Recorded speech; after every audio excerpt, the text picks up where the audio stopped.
High friends, பெர்ஃபெக்டான chocolate tea ready பண்ணலாம் வாங்க. திக்கான பாலை போட்டு நல்லா காய்ச்சிக்கோங்க. இல்லை தண்ணியை ஊற்றக்கூடாது. ஒரு 2-3 கொதி நல்லா வந்த பிறகு இப்போ சாக்லேட் டீ பவுடர் உங்களுக்கு தேவையான அளவுக்கு போட்டுக்கோங்க. இது மைல்டான கலர் தான் இருக்கும், அதிகமாக வந்துட்டு ஸ்ட்ராங்கான கலர் இருக்காது. நெக்ஸ்ட்டு இந்த டீ பவுடர் போட்ட பிறகு ஒரு 2 கொதி தாங்க வரணும். உடனே நீங்கள் அடுப்பை ஆஃப் பண்ணிடணும்.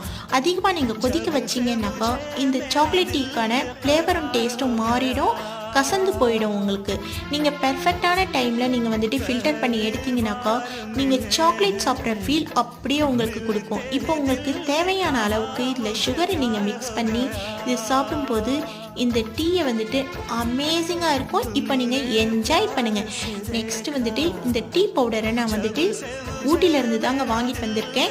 ஊட்டி ட்ரிப்கான பார்ட் 1 பார்ட் 2 விலாகும் நான் வந்துட்டு கொடுத்துருக்குறேன். நெக்ஸ்ட்டு டீ ஃபேக்ட்ரிக்கான அவுட்லெட் வீடியோவும் நான் கீழே டேக் பண்ணுறேன். இந்த வீடியோ பிடிச்சிருக்கா? அப்போ லைக் பண்ணிவிடுங்க. Bye, thank you.